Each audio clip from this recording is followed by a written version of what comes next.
आरो लाइमोनफोरनि गेजेराव गोसारहोनो थाखाय जों नाजालांगोन। जिहेतु एबसुआ बिटिआर रेकर्डखौ मावफुंनांगौनि थाखाय दिनैहाय सोमावसारनायखौ जों नुनो मोन्दों। बेखौनो गोबां सुबुङानो सोंखारिदों जे 5 बोसोराव एबसुआ मा मावनाय होननानै मा फोरमायगोन?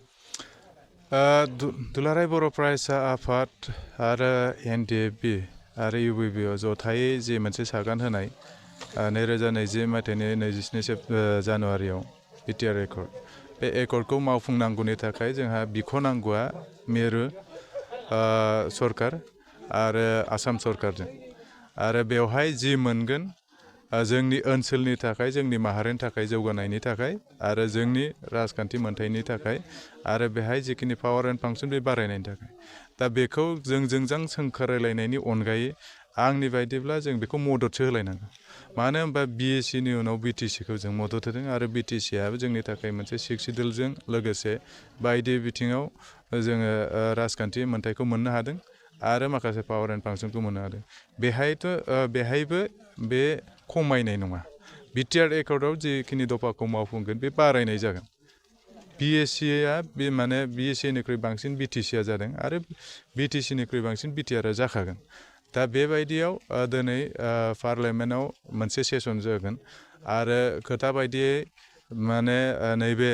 फैबाय थानाय विन्टार सेसननि जे गोजां बोथोरनि पार्लियामेन्ट सेसन, बे सेसनाव बे बिला फैथारनांगौ। बेवहाय जि आर्टिकेल 280 बेखौ लाबोनायजों लोगोसे 125नि सोदांनायनि गेजेरजों बेखौ मावफुङोब्ला जोंनि ओनसोलनि थाखायनो जोंनि राजखान्थि मोनथायखौ राफोद खालामनाय आरो माखासे पावार फांसन आरो जोंनि समस्ति बारायनाय, बेखौथ' रावबो उसुबिदा साननाङा, रावबो बेखौ क्रिटिसाइज खालामनांगौ गोनांथि गैया सानो आं। मानो होनबा बे राजखान्थि मोनथाया मोनसेनि उनाव कुनु मोनसे फैदेरोब्ला बे खम जाया, बारायनानैसो फैयो। दा बे बिथिंखौ नायोब्ला जोङो दिनै थांनाय 29 अक्ट'बराव मोनसे रेलि लानाय जादों आरो फैबाय थानाय समाव जे 20 आरो 21 नभेम्बराव दिल्लीयाव गासैबो सिक्सिडुलखौ लानानै 16टा सिक्सिडुल दं नर्थ इस्टआव, बेखौ लानानै सेमिनार जागोन, सावरायलायनाय जागोन। बे मात्र बिटिआरनि थाखायल' नङा, बेहाय कार्बि आंलंनि दं, डिमा हासावनि दङ आरो त्रिपुरानि दङ आरो लोगोसे जे मेघालयआव सिक्सिडुल दङ, मिज'रामाव सिक्सिडुल दं। बिथांमोननि थाखाय जथायै मोनसे 2019 मायथाइयावनो मोनसे इन्ट्रडिउस खालामनाय जादों। 2019 मायथाइयाव इन्ट्रडिउस खालामनायजों लोगोसे जोंहा 2020 मायथाइयाव बर' जे सान्थि सुक्ति जाबाय, बे सान्थि सुक्तिनि आधारजों बेखौ सोदांदेरनानै सोसननानै बे बिला बारनांगौ। बेनि थाखाय जोङो आन्दलन खालामदों, सरकारखौ खोनासंहोनो थाखाय, आरो बेहाय रायजो राजानि खहा खालामनो थाखाय नङा। बेहाय रायजो राजाखौ मोजाङै आरो रायजो राजा ओनसोलखौ जौगानायनि आरो माखासे जोंनि जे राजखान्थि गोहोखौ बारायहोनायनि थाखायसो। सोरनिबा न'खरनि सोरबा राजखान्थिखौ जोङो फोजोबनो नङा, बेहाय ओनसोलाव जौगाहोनायनि थाखायसो बे बे बिख'नाय आन्दलना जागोन आरो बेखौ जों जेब्लायबो लालांबाय थागोन आरो रायजो राजाया बेखौ मदद होनांगौ आरो बेखौ गावजों गाव मुं सुलायनानै जेबो मुलाम्फा जानाय नङा। बरन्स बेखौ मदद होलायोबा जोङो जोंनि ओनसोलनिखौ जौगाहोनायाव जों मदद मोनसिगोन बा साबसिन। आथिखालनि बिटिसिनि गायखनगिरि बिथाङा बिटिआर रेकर्डखौ मावफुंनायाव हेफाजाब होननानै बुंदों, बे माबायदि सानजाथाव जागोन? हेफाजाब होयि बाथ्राथ' थानाङा। सागानगिरिया एसे उइटनेस हिसाबै बिथाङाबो सागान होदों। हेमन्त बिश्व शर्मा दा बै समाव जे बिथाङा चिफ मिनिस्टार नङामोन, इडुकेसन मिनिस्टार बायदि मिनिस्टार बिबान दंमोन, बेहाय सर्बानन्द सन'वालनि सिगनेचार दङ आरो गासै जिखिनि जोंनि आन्दलनकारिफोर, दुलाराय बर' फरायसा आफाद, एनडिएफबि लोगोसे इउबिपिआव जथायै सागान होनाय, आरो बे सागान होनायखौ गाव जुदि दिनैनि समाव मावा होननानै बुङोब्ला अब्ला बै सागान होनायानो दायगिरि जागोन। दा बिथांमोना बै समावनो एरायना थानांगौमोन, नाथाय बै समाव सागान होबाय गावनि राजखान्थि माबाखौ लाखिनो थाखाय, नाथाय दा समाव बेखौ मावफुंनांगौनि थाखाय जिखुनु दोलोआ बा जिखुनु हान्जाया, अर्गानाइजेसनफोरा, आफादफोरा बेखौ दाबि खालामनायाव बेखौ बादा होनायाथ' बे जुक्ति नङा। दा बेनि थाखायनो खावलायगोन जाहाथे मानगोनां हाग्रामा महरैयाबो जिहेथु गावबो दङ बेहाय सागानगिरि महरै जाफुंसारनांगौनि थाखाय जों मावनांगौ आरो बेहाय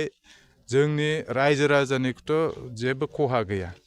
बबे मोनसे माने दफाया खहा दं आसि थुनानै दिन्थिनो हागोन बेहाय सोलोंथाइनि थाखाय जि मोनसे जेंना जाबाय थानाय जि प्रभिन्सियेलाइज खालामनांगौ भेन्सार स्कुल कलेजफोरखौ बेथ' सोरनिबा न'खरनि खहा जानाय नङा सोरबा राजखान्थिनि खहा जानाय नङा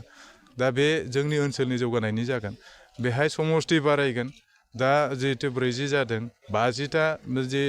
एमसिएलएफोर जागोन 60टा एमसिएलए जागोन बेथ' खहा जानाय नङा आरो बांसिन बाहागो लानो खाबु मोनगोन दा बेबायदियाव जोङो बिजिरलायनांगौ मात्र थांखिनानै एबसुखौ थांखिनानै बा सोरखौबा एनडिएफबिखौ इउबिबिखौ थांखिनानै बाथ्रा बुंब्लाल' जानाय नङा बेखौ मावफुंनायनि आरो बेखौ जे मोनोब्ला बेनि जोंनि माने लाबा मा दङ आरो लसआ बेसेबां दङ बेखौ जों बिजिरलायबानो जों मोननो हायो नाथाय बेखौ थोंजोङै गावजों गाव मुं सोलायबाय थायोब्ला बे जानाय नङा बे मोजां जानाय नङा जिहेथु बेहाय सोरबा दोलोआ जोबस्रांनायनिथ' गैया गाबोन समफोर जायखि दोलो दाया मानो जायखि दोलो फैया मानो राजखान्थि हान्जायाथ' बेहाय बाहागो लागोन 60टा जाबाबो बाहागो लागोन दा 40थायावबो बाहागो लादों फैबाय थानाय 60थायाव आरो साबसिनै रानलायनो हागोन आरो दैदेनगिरिफ्रा बिनिफ्राय बांगोन बे खाबुखौ लानांगौ नाथाय बेहाय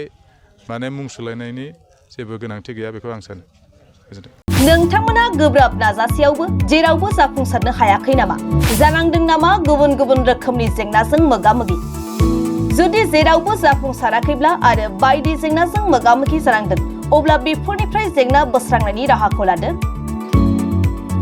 मायांनिफ्राय सोलोंथाइ लानाय मुंदांखा तान्त्रिक आरबाज कबिराजआ नोंथांमोननि बेफोर जेंनाखौ बोस्रांनानै होगोन बयनिबो गेजेराव सोमजिबाय थाग्रा जेंनाफोर जेरै सोलोंथाइ लानायाव सोमजिनाय जेंना हास्थायब्लाबो साख्रि मोनैनि जेंना फालांगियाव जेंना सोमजिनाय हा हुनि जेंना बिसि फिसायनि गेजेराव दावराव दावसि जानाय मोजां मोनलायनायाव हेंथा सोमजिनाय जेंना जुलि जानायनि उनाव गथ' मोनैनि जेंना फेग्रा एबा निसा मुवा लानायखौ गारहोनायनि राहा सुथुरनि गाज्रि नोजोरखौ दानगारनाय जुलि जाखांनायनि उनाव गुबुनजों मोजां मोनलायनायनि सोमोन्दो लाखिनाय राजखान्थि बिथिङाव जेंना बायदि बायदि जेंनाफोरखौ गैया खालामनायजों लोगोसे गोसो बोनो हानाय गोहोनि ताबिज एबा राजमुहिनि ताबिजखौ मुंदांखा आरबाज कबिराजनिफ्राय मोननो हागोन